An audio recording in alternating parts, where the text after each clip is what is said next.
जय हिंद साथियों, आपका अपने यूट्यूब चैनल में हार्दिक स्वागत है।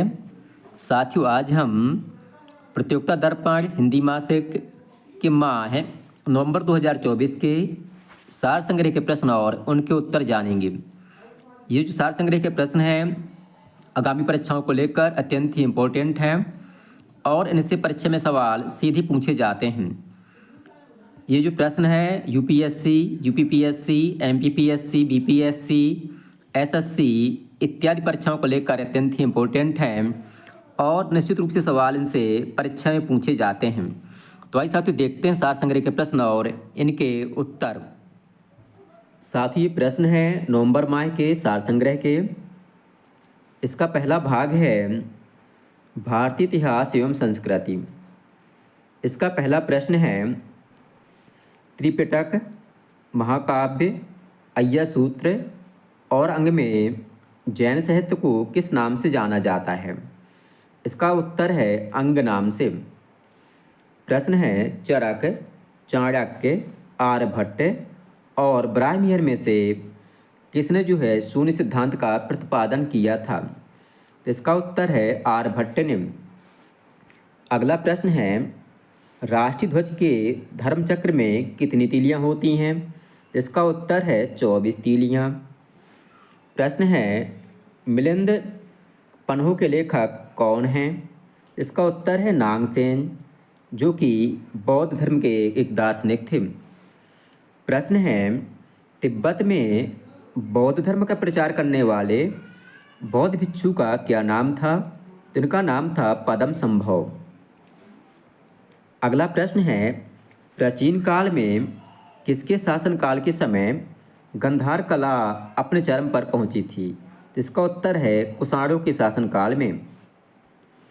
प्रश्न है भूमध्य सागरीय सभ्यता और सिंधु घाटी सभ्यता में से मातृ देवी की पूजा किससे जुड़ी थी?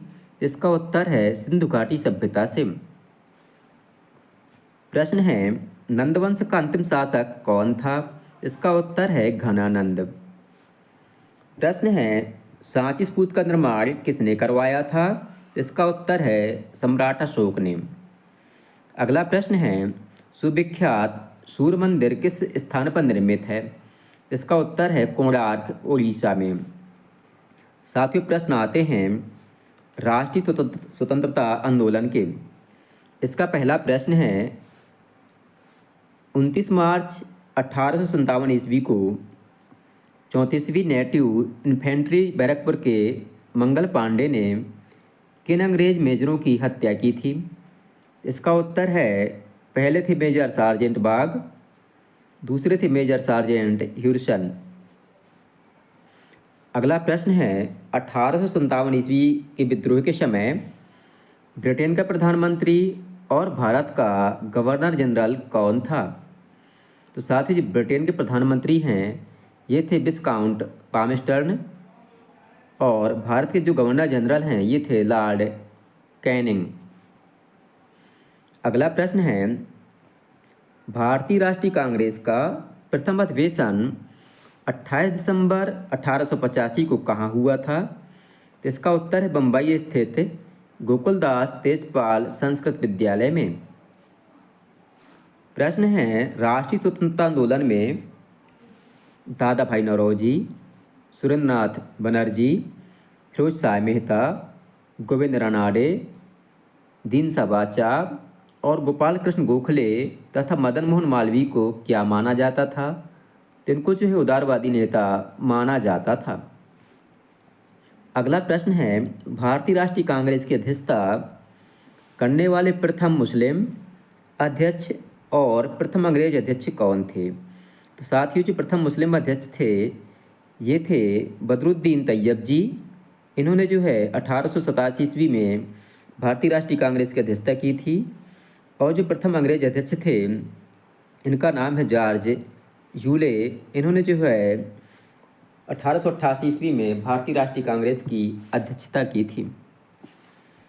प्रश्न है 1894 ईस्वी में गणपत महोत्सव और 1895 ईस्वी में शिवाजी महोत्सव बम्बई में किसके प्रयासों से प्रारंभ हुआ था? इसका सही उत्तर है बाल गंगाधर तिलक जी के प्रयासों से। अगला प्रश्न है, वायसराय लॉर्ड कर्जन जिसने जो है 19 जुलाई 1905 ईस्वी को बंगाल विभाजन के निर्णय की घोषणा की थी, यह किस तिथि से प्रभावी हुआ था? तो सबसे पहली बात, जो बंगाल का विभाजन है लॉर्ड कर्जन ने किया था। कब किया था? 19 जुलाई 1905 को किया था, और ये विभाजन जो है 16 अक्टूबर 1905 से लागू हुआ था। अगला प्रश्न है, मुस्लिम लीग जिसकी स्थापना ढाका के नवाब सलीमुल्लाह के नेतृत्व में 30 दिसंबर 1906 को ढाका में आयोजित एक सभा में हुई थी। भारत में इसका मुख्यालय कहाँ था? तो भारत में इसका मुख्यालय लखनऊ में था, और जो मुस्लिम लीग है इसकी स्थापना 30 दिसंबर 1906 को ढाका में हुई थी। अगला प्रश्न है, भारतीय राष्ट्रीय कांग्रेस के किस अधिवेशन में कांग्रेस उदारवादी और उग्रवादी दो गुटों में विभक्त हो गई थी? इसका उत्तर है सूरत अधिवेशन 1907 ईस्वी में। इसकी एक ट्रैक है, सूरत हमें रास नहीं आई तो हम अलग हो गए। प्रश्न है, रॉलेट एक्ट के विरोध में जो है किन महत्वपूर्ण नेताओं ने इंपीरियल लेजिस्लेटिव काउंसिल से त्यागपत्र दे दिए थे? तो पहले नेता थे मोहम्मद अली जिन्ना, दूसरे थे मदन मोहन मालवीय, तीसरे थे मजहरुल हक। अब साथियों प्रश्न आते हैं भारतीय राज्य व्यवस्था और संविधान के। इसका पहला प्रश्न है, भारतीय संविधान की किस अनुसूची में अनुसूचित क्षेत्रों और अनुसूचित जनजातियों के प्रशासन और नियंत्रण के संबंध में प्रावधान है? तो इसका उत्तर है 5वीं अनुसूची में। प्रश्न है, भारतीय संविधान का कौन सा अनुच्छेद नए राज्यों के गठन, मौजूदा राज्यों के क्षेत्रों, सीमाओं या नामों में परिवर्तन का प्रावधान करता है? तो इसका उत्तर है अनुच्छेद 3। अगला प्रश्न है, भारतीय संविधान की 8वीं अनुसूची में कितनी भाषाएं शामिल हैं? तो साथियों भारतीय संविधान के 8वीं अनुसूची में जो हैं 22 भाषाएं शामिल हैं, जबकि जो मूल संविधान था उसमें 14 भाषाओं का प्रावधान किया गया था। अगला प्रश्न है, भारतीय संविधान का अनुच्छेद 340 का संबंध किससे है? तो साथियों अनुच्छेद 340 का संबंध सामाजिक व शैक्षिक रूप से पिछड़े वर्गों के लिए आयोग बनाने से संबंधित है। अगला प्रश्न है, भारतीय संविधान के किस अनुच्छेद के तहत राष्ट्रपति राष्ट्रीय आपातकाल की घोषणा कर सकता है? इसका उत्तर है अनुच्छेद 352 के तहत। प्रश्न है, भारतीय संविधान का कौन सा अनुच्छेद वाक स्वतंत्र या जिसे कहते हैं अभिव्यक्ति की स्वतंत्रता से संबंधित है? इसका उत्तर अनुच्छेद 21। प्रश्न है, भारतीय संविधान सरकार की संसदीय प्रणाली का प्रावधान करता है, और यह प्रणाली जो है किस देश के नमूने पर आधारित है? इसका उत्तर है यूनाइटेड किंगडम अर्थात ब्रिटेन के संविधान पर आधारित है। प्रश्न है, भारत की संविधान सभा के स्थायी अध्यक्ष कौन थे? तो संविधान सभा के स्थायी अध्यक्ष जो हैं डॉक्टर राजेंद्र प्रसाद थे। ये भारत के प्रथम राष्ट्रपति भी बने थे। अगला प्रश्न है, भारत में संपत्ति का अधिकार कब रह गया? भारत में संपत्ति का अधिकार अब रह गया है। यह जो है एक कानूनी अधिकार बनकर रह गया है, यह मूल अधिकार में शामिल नहीं है। अगला प्रश्न है, भारत में लोकसभा और राज्यसभा की सदस्यता के लिए न्यूनतम आयु सीमा क्या निर्धारित है? तो साथ ही लोकसभा के लिए न्यूनतम आयु सीमा 25 वर्ष और राज्यसभा के लिए 30 वर्ष निर्धारित है। साथ ही प्रश्न आते हैं पर्यावरण और जैव विविधता के। इसका पहला प्रश्न है, एक प्राकृतिक पारिस्थितिकी तंत्र में कौन से विभिन्न प्राकृतिक घटक शामिल होते हैं? तो इसमें वन, नदियाँ और महासागर शामिल होते हैं।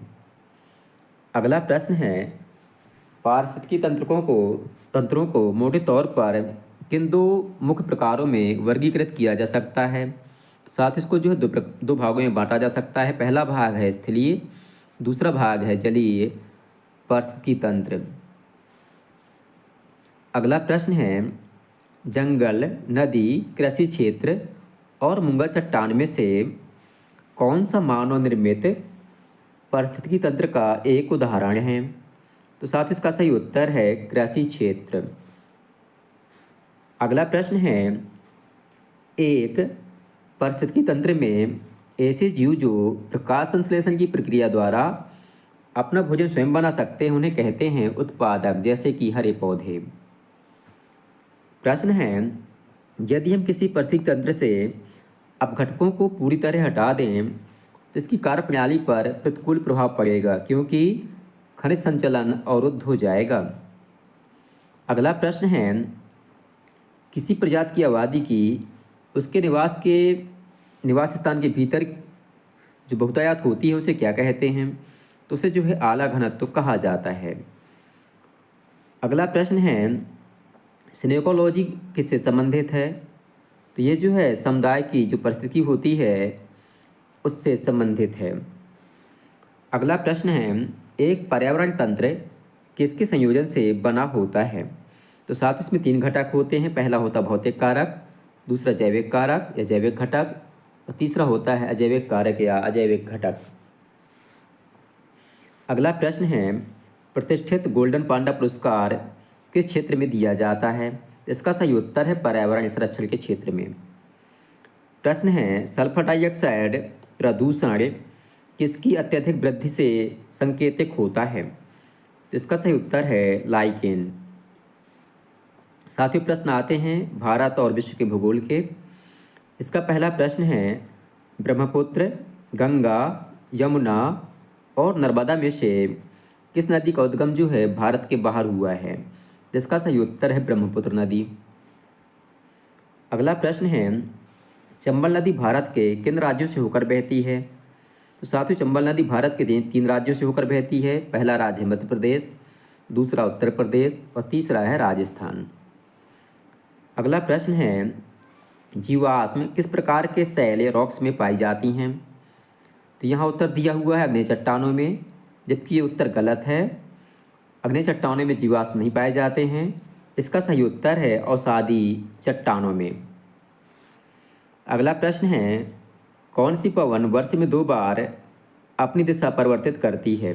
इसका सही उत्तर है व्यापारिक पवन। प्रश्न है ज्वार भाटा की उत्पत्ति का क्या कारण है? इसका कारण है चंद्रमा का गुरुत्वाकर्षण। अगला प्रश्न है गोबी, कालाहारी, आटाकामा और सहारा किसके उदाहरण हैं? ये जो है मरुस्थल के उदाहरण हैं। प्रश्न है गंगा, नर्मदा, महानदी, कावेरी में से कौन नदी डेल्टा नहीं बनाती है? तो साथ ही जो नर्मदा नदी है और ताप्ती नदी हैं ये डेल्टा नहीं बनाती हैं और ये नदियाँ जो हैं खंबात की खाड़ी में जाकर मिल जाती हैं।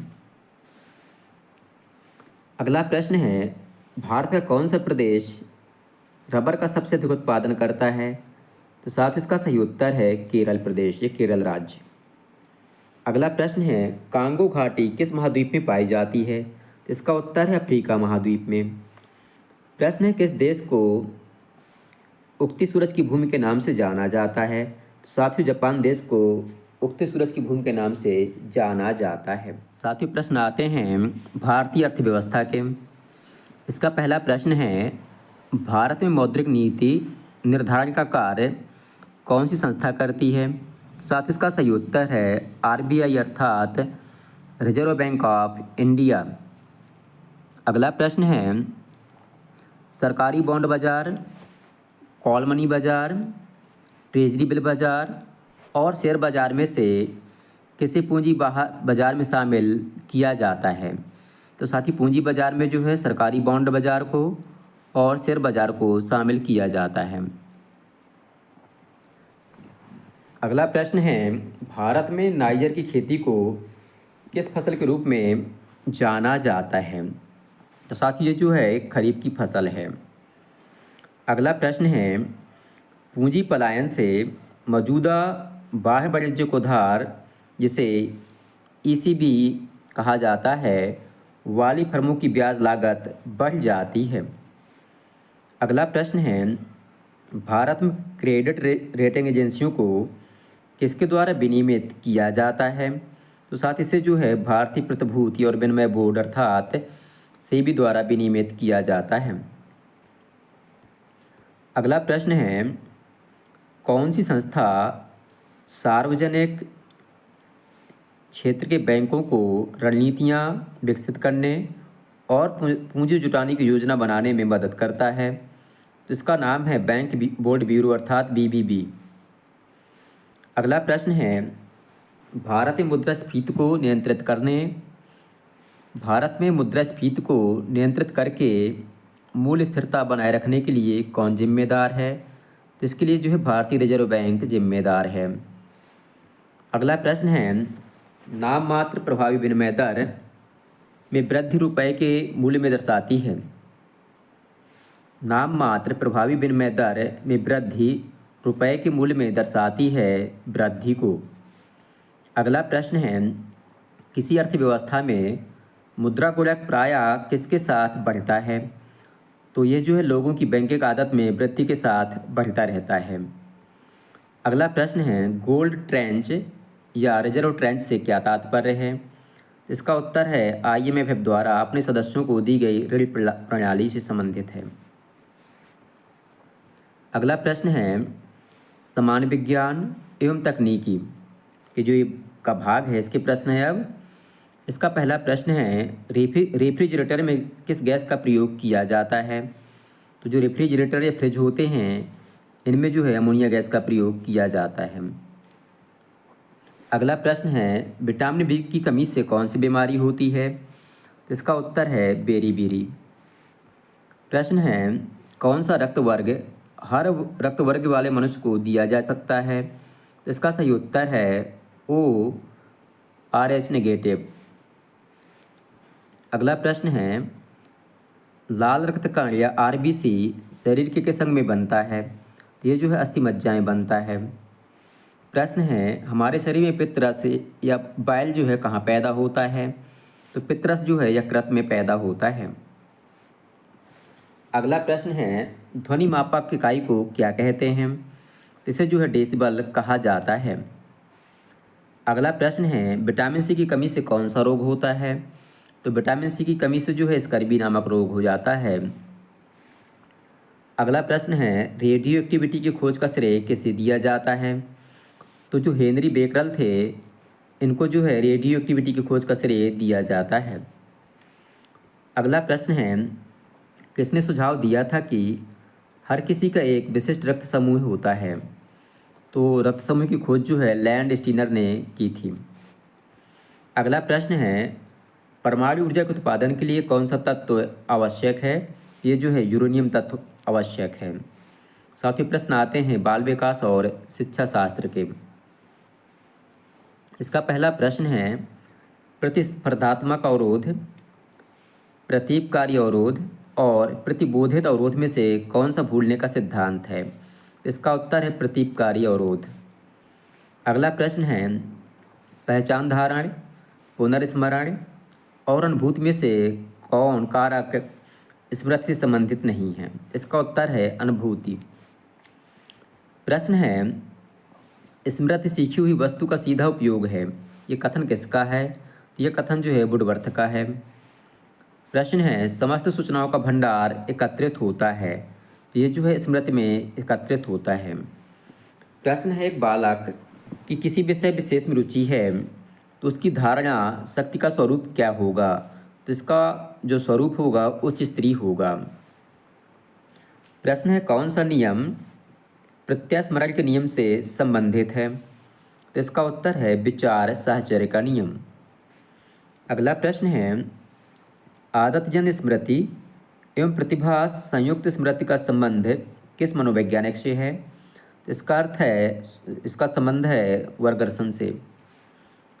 अगला प्रश्न है, संवेगात्मक विकास में अस्थिरता के कारण कौन सा दोष बालक के व्यवहार में दृष्टिगोचर होता है?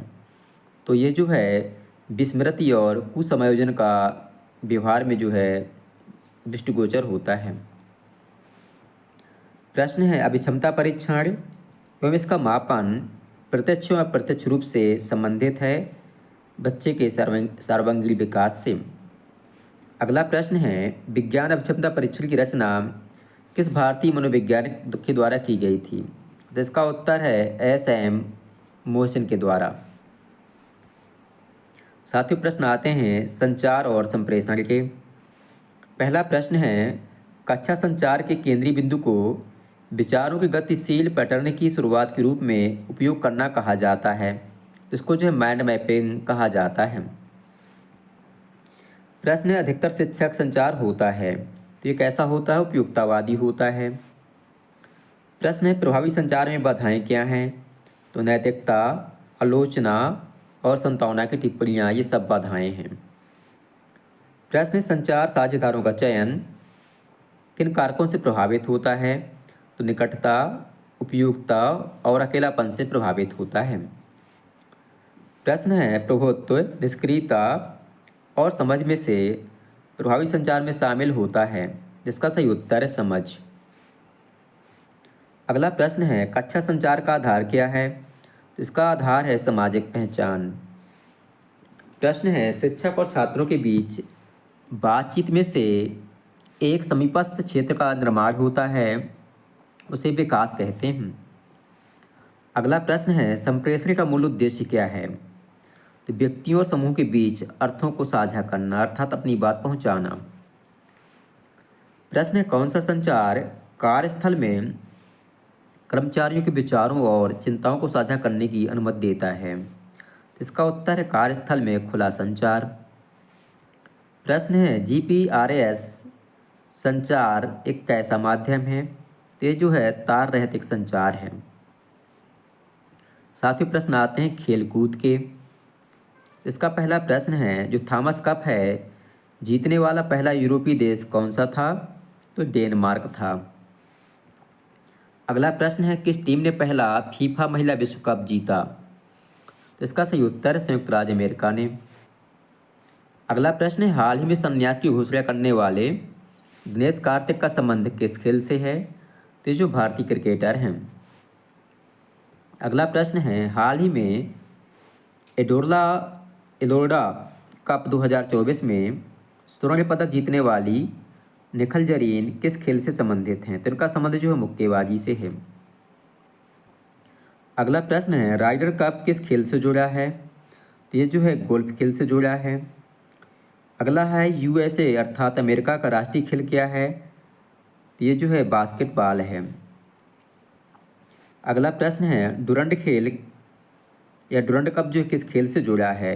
तो डुरंड कप जो है फुटबॉल से जुड़ा हुआ है। प्रश्न है, किस खेल के लिए रिंग शब्द का इस्तेमाल मैदान या स्थान के लिए नहीं किया जाता है? इसका सही उत्तर है क्रिकेट के। अगला प्रश्न है, भारत में मिशन ओलंपिक इन आर्मी कार्यक्रम किस वर्ष शुरू किया गया था? तो ये जो है वर्ष 2001 में शुरू किया गया था। प्रश्न है, इयान थोर्प किस खेल से जुड़े हैं? इसका उत्तर है तैराकी से। साथियों, प्रश्न आते हैं कंप्यूटर ज्ञान के। कंप्यूटर ज्ञान का पहला प्रश्न है, कौन सी कंप्यूटर स्क्रीन को मैनुअल रूप से लॉक करने की शॉर्टकट कुंजी है? तो कंप्यूटर स्क्रीन को लॉक करने की शॉर्टकट कुंजी है Ctrl+Alt+del। प्रश्न है, नेटवर्क सुरक्षा में फ्रीवाल की प्राथमिक भूमिका कौन सी होती है? तो फ्रीवाल की प्राथमिक भूमिका होती है नेटवर्क ट्रैफिक की निगरानी और नियंत्रण करने में। अगला प्रश्न है, जब आप किसी ईमेल में सीसी फील्ड में प्राप्तकर्ताओं को जोड़ते हैं तो क्या होता है? इसमें जो सभी प्राप्तकर्ता एक दूसरे के ईमेल पते देख सकते हैं। अगला प्रश्न है, 1989 में किसके द्वारा वर्ल्ड वाइड वेब का आविष्कार किया गया था? इसका उत्तर है टिम बर्नर्स-ली के द्वारा। अगला प्रश्न है, टीसीपी, टेलनेट, पीपीटी और यूडीपी के संदर्भ में कौन सा एक प्रोटोकॉल नहीं है? इसका उत्तर है पीपीटी अर्थात पावर पॉइंट प्रेजेंटेशन। ये जो है एक प्रोटोकॉल नहीं है। अगला प्रश्न है, कैस्पर स्काई, लिनक्स, नॉर्टन और अवास्ट में कौन सा एक एंटीवायरस सॉफ्टवेयर नहीं है? ये जो है लिनक्स, ये एक जो है ऑपरेटिंग सिस्टम है, बाकी जो है ये एंटीवायरस सॉफ्टवेयर हैं। अगला प्रश्न है पीडीएफ का पूरा नाम क्या है? तो जो पीडीएफ फाइल होती है इसका पूरा नाम है पोर्टेबल डॉक्यूमेंट फॉर्मेट। अगला प्रश्न है मोबाइल के जरिए धन स्थानांतरण को क्या कहा जाता है? तो इसको जो है तत्काल भुगतान सेवा या आईएमपीएस कहा जाता है। अगला प्रश्न है एमएस एक्सेल में एक फंक्शन के अंदर फंक्शन को क्या कहा जाता है? तो इसे जो है नेस्टेड फंक्शन कहा जाता है। अगला प्रश्न है एमएस वर्ड में माउस को प्रयोग करते हुए टेक्स्ट पर 3 बार क्लिक करने से क्या होता है? तो टेक्स्ट की लाइन अथवा पैरा का चयन हो जाता है। साथ ही प्रश्न आते हैं कृषि से संबंधित।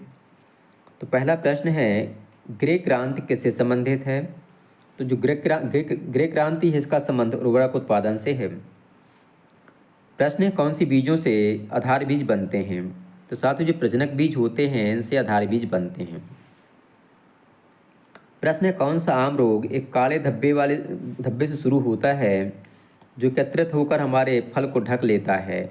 इसे जो है एंथ्रेक्नोज कहा जाता है। प्रश्न है किस प्रकार की सतही सिंचाई में खेतों को पट्टियों में विभाजित किया जाता है जो खेतों के ढाल के माध्यम से चलने वाली सीमा लकीरों से अलग होती है? इसका उत्तर है सीमा पट्टी सिंचाई। प्रश्न है लेयरिंग प्रसार विधि मुख्य रूप से किस फसल में प्रयोग की जाती है? तो इसका उत्तर है नींबू में। प्रश्न है अंतर्राष्ट्रीय उष्णकटिबंधीय कृषि संस्थान कहाँ पर स्थित है? तो ये जो है इबादान अर्थात नाइजीरिया में स्थित है। प्रश्न है रेशम उत्पादन का अर्थ क्या होता है? तो इसका अर्थ होता है रेशम की कीड़ों का पालन करना। प्रश्न है हरित क्रांति किस फसल उत्पादन में सबसे अधिक सफल रही है? तो ये जो है गेहूँ और चावल में सबसे अधिक सफल रही है। अगला है CIMMYT एक सुधार संगठन है जो निम्न फसल के लिए काम कर रहा है। तो ये जो है गेहूँ और मक्का के लिए काम कर रहा है। प्रश्न है पीली क्रांति का संबंध किसके उत्पादन से है? तो इसका संबंध सरसों उत्पादन से है। इसमें हमने बतलाया कि जो ग्रे क्रांति होती है इसका संबंध है उर्वरक उत्पादन से है, और जो हरित क्रांति है इसका संबंध गेहूँ और चावल उत्पादन से है, और जो पीली क्रांति है इसका संबंध सरसों उत्पादन से है। साथ ही प्रश्न आते हैं विविध के। विविध का पहला प्रश्न है अंटार्कटिका जाने वाले प्रथम भारतीय दल के प्रभारी कौन थे? तो इसका उत्तर है डॉक्टर एच कासिम। अगला प्रश्न है जापान, चीन, दक्षिण कोरिया और भूटान में से एन किस देश की मुद्रा है? तो एन जो है जापान देश की मुद्रा है। प्रश्न है रॉबर्ट कैनिगेल द्वारा लिखित पुस्तक the man who knew infinity किसकी जीवनी है? तो ये जो है श्रीनिवास रामानुजन की जीवनी है, जिन्होंने जो है रामानुजन संख्या 1729 की खोज की थी। अगला प्रश्न है इकबाल सम्मान, द्रोणाचार्य पुरस्कार और परमवीर चक्र भारत रत्न में से कौन सा वीरता पुरस्कार है? तो साथ ही जो परमवीर चक्र है ये सैनिकों को दिया जाता है, ये एक वीरता पुरस्कार है। अगला प्रश्न है भारत में प्रायः कितने वर्ष के अंतराल के बाद जनगणना की जाती है? तो इसका उत्तर है 10 वर्ष के बाद। अगला प्रश्न है बहुचर्चित पुस्तक सेनेटिक वर्सेस के लेखक कौन हैं? तो इसके लेखक है सलमान रुश्दी जी। अगला प्रश्न है संयुक्त राष्ट्र जनसंख्या कोष UNFPA का मुख्यालय कहाँ पर है? तो इसका मुख्यालय जो है न्यूयॉर्क अमेरिका में है। अगला प्रश्न है भौतिक में नोबेल पुरस्कार जीतने वाले पहले भारतीय कौन थे? तो पहले भारतीय थे चंद्रशेखर वेंकट रमन जी। अगला प्रश्न है विदेश व्यापार महानिदेशालय अर्थात DGFT किस मंत्रालय के अंतर्गत आता है? ये जो है वाणिज्य और उद्योग मंत्रालय के अंतर्गत आता है। अगला प्रश्न है भारत के किस पड़ोसी देश को थंडर ड्रैगन की भूमि के नाम से जाना जाता है? तो साथियों जो है भूटान देश है जिसे जो है थंडर ड्रैगन की भूमि के नाम से जाना जाता है। तो साथियों इस प्रकार से ये थे नवंबर 2024 के प्रतियोगिता द्रव्य के सार संग्रह के प्रश्न और उनके उत्तर। ये प्रश्न जो है आगामी परीक्षाओं को लेकर अत्यंत ही इम्पोर्टेंट हैं और निश्चित रूप से परीक्षाओं में सवाल यहाँ से या प्रश्न यहाँ से पूछे जाते हैं।